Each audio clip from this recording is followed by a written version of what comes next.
अष्टांगहृदयम शारीरस्थान गर्भावग्रांथि अध्याय अधिकरणम गर्भोत्पत्ति। यहाँ पे गर्भोत्पत्ति कैसे होती है इसके बारे में वर्णन दिया गया है। शुद्धे शुक्र आर्तवे, तो जो वातादि दोष है उनसे दूषित ना होते हुए जो शुक्र और आर्तव रहते हैं। सत्वम, सत्वम का अर्थ है जीव। स्वकर्म क्लेश च उदितः, अपने पूर्व जन्म के कर्म के कारण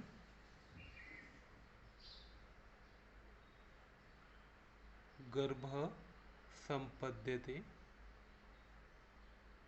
युक्तिवशात अग्निरि वारणो। कहने का मतलब ये है कि जो किसी जीव के जो पूर्व जन्म के कर्म रहते हैं और जो क्लेश कहा गया है स्वकर्म क्लेश च उदित, उससे प्रेरित होकर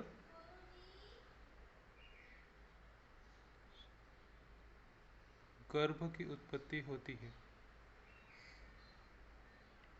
इन्होंने एक उदाहरण दिया है, जैसा अग्नि से अग्नि उत्पन्न होता है। जैसे पुराने ज़माने में हमें अगर ये जलाना रहता, आग जलाना रहता था तो अग्नि का यूज़ करते थे। तो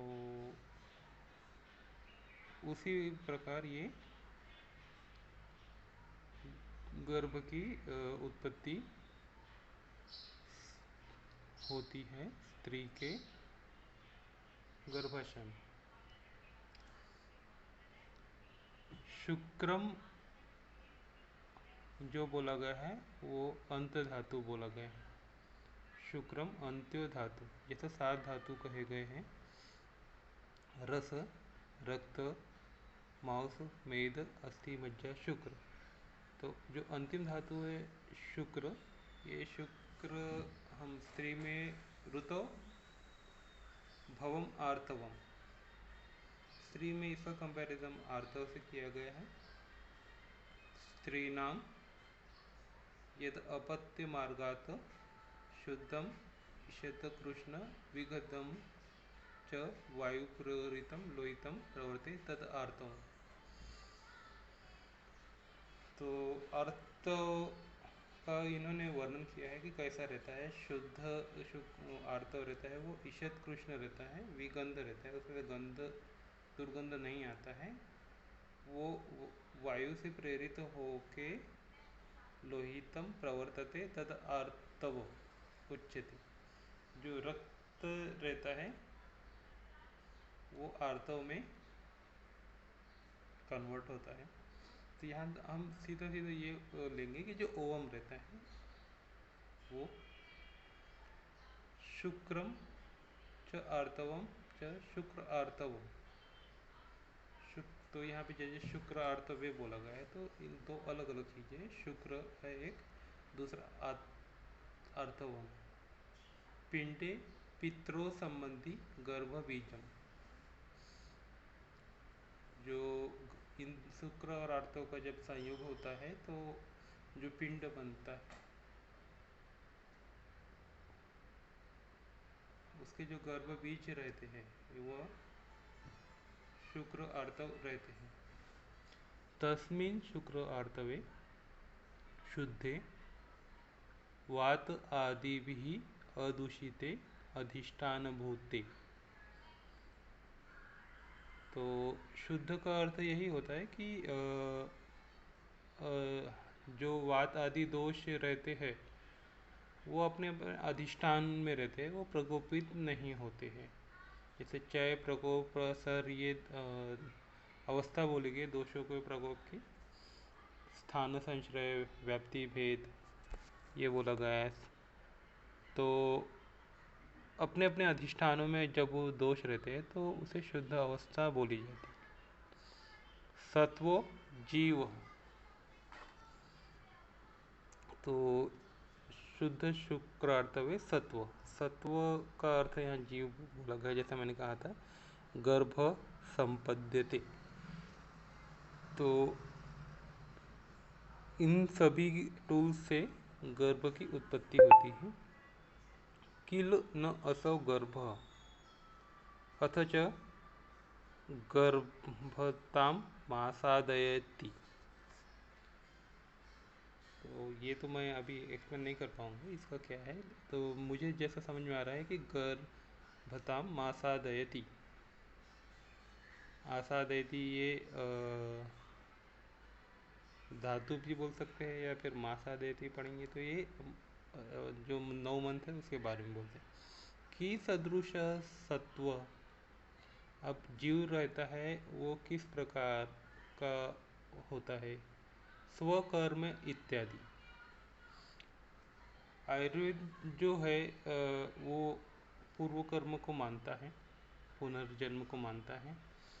कर्माणि पूर्व जन्म अर्जितानि शुभ अशुभानि, जो पूर्व जन्म में जीव ने जो भी शुभ काम किए अशुभ काम किए।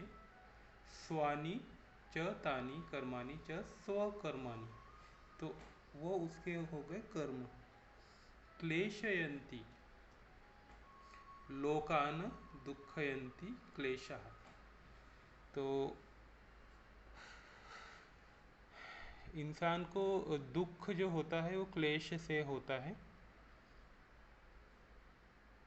तो क्लेश जो कह गए हैं वो है पातंजल योग सूत्र में कहे गए हैं। कौन कौन से हैं? एक है अविद्या, अस्मिता, राग द्वेष, अभिनिवेश, ये 5 क्लेश कहे गए हैं।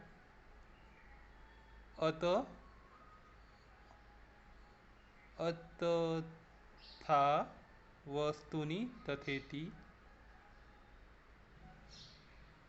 मतलब अनित्य, अशुचि, दुख, दुखान आत्मसु, नित्य शुचि सुखात्म ख्याति, अविद्या।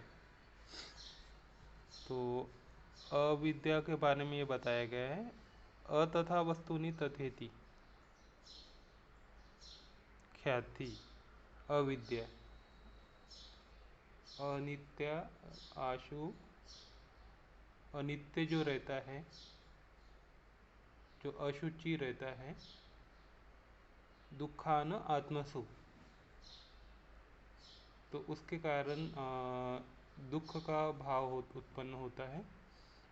जो नित्य है, जो शुचि है, पवित्र है, उससे सुख मिलता है।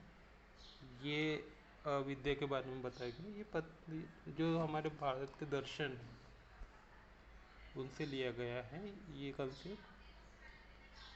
दुख दर्शन शक्तयोर एकात्मक अस्मिता, दुख दर्शन शक्तयोर एकात्मा अस्मिता। अस्मिता के बारे में बोला गया है। क्या होता है दुख दर्शन शक्ति? दुख दर्शन किसको कहा जाएगा? फ्यूचर को देखने की शक्ति जो रहती है, या फिर हम जो चिंता तो रहता है उसे भी बोल सकते हैं।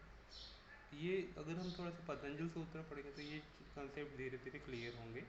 सुखानुशयी राग, अनुशयी का मतलब होता है मतलब कोई बहुत रिच पर्सन और उसे रिच ही रहना है, तो वो अपनी दौलत छोड़ना नहीं चाहता, खोना नहीं चाहता, तो वो राग में आ गया। दुखानुशयी द्वेष, और जो ऐसा लगता है कि किसी को कोई व्याधि है और व्याधि की वजह से वो चिंतित है, तो वो हो जाएगा दुखानुशयी द्वेष। राग और द्वेष में यही डिफरेंस है। दोनों ही शरीर को दुख ही देते हैं, क्लेश ही देते हैं, जैसा क्लेश कहा गया। स्वरसवाही विधि विदुषो अपि तथा रूढ़ अभिनिवेश।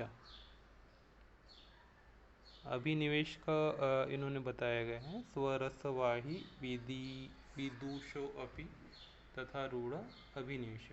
ये पातंजल योग सूत्र दूसरे खंड में 5, 6, 7, 8, 9 श्लोक हैं। तो क्लेश का जो है ये डिटेल एक्सप्लेनेशन है। हमें इतना टेक्निकल पार्ट में इसके नहीं जाना है। क्लेश का जो अर्थ है वो समझ में आ जाते हैं। तो ये जो स्वकर्म क्लेश, तो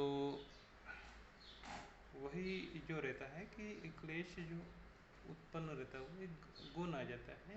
जैसा 5 चीज़ें उन्होंने बोले गए: अस्मिता, अविद्या, अस्मिता, राग, द्वेष, अभिनिवेश। तो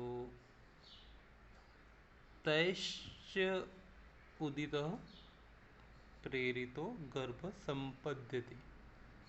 तो उसी से ही प्रेरित होके गर्भ को अपना गर्भ को किसी जीव को अपना गर्भ मिलता है, ऐसा हम बोल सकते हैं। न तो कर्म क्लेश वियुक्त। तो न तो कर्म क्लेश वियुक्त का अर्थ होता है कि ये चीज़ तो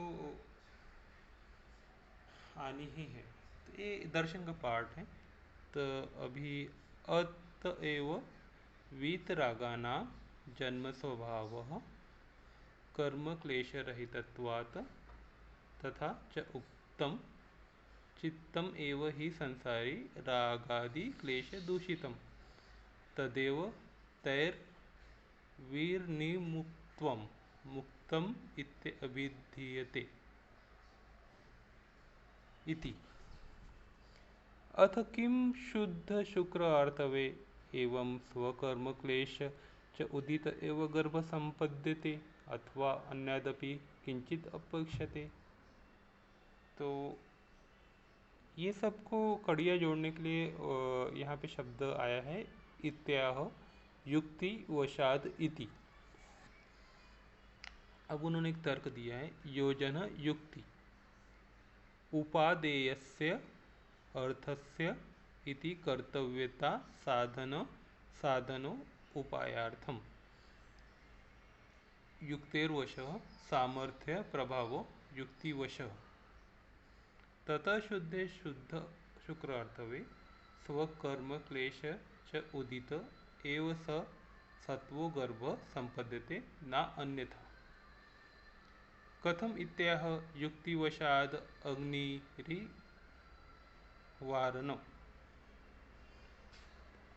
तो अर्णव है, तो अरणी जो बोलते हैं ना, युक्तिवशाद अग्नि एव अर्णव। अर्णव जो रहता है जिसे अग्नि प्रज्वलित की जाती है, एक टूल्स रहता है। तथा ही मंथनम मंथनकादि सामग्री अंतरेण अर्णाव अग्निर न जायते। तो यहाँ पे टूल्स लगते हैं, मंथ भी लगता है, मंथनम भी लगता है, मंथनक भी लगता है, क्रिया भी लगती है, टूल्स भी लगते हैं और वो करने वाला पर्सन भी लगता है। तो इससे अग्नि प्राप्त होती। उसी प्रकार गर्भोपि यथोक्त सामग्री वैकल्यात् न भवति सकल सामग्री सद्भवात् एव भवति इति भावः। तो ओवरऑल यही कहना है कि गर्भ ये जो रहता है, जब वहाँ पे अ, हमारे कर्म, उस आत्मा के कर्म आते हैं कि उसे किस योनि में जाना है, तो वहाँ पे शुद्ध शुक्र भी आ जाता है, शुद्ध आर्तव भी आ जाता है। सारी परिस्थितियाँ गर्भ के जीव के अनुकूल हो जाती है और उस माता के गर्भ में उसकी उत्पत्ति होती है। तो ये है गर्भोत्पत्ति का हम तत्वज्ञान बोल सकते हैं, आयुर्वेद बोल सकते हैं, साइंस बोल सकते हैं। क्यों हमें किसी घर में जन्म मिलता है, तो इस प्रश्न का उत्तर यहाँ पे दिया गया है। तो जो बोला गया है स्वकर्म क्लेश, तो खुद के ही पूर्व कर्म की वजह से हमें हमारे जो माता पिता है वो मिलते हैं। जैसे कोई गरीब जन्म लेता है, कोई अमीर जन्म लेता है, ये उसके कर्मों के कारण ही होता है। ये इस तत्व ज्ञान का सार है।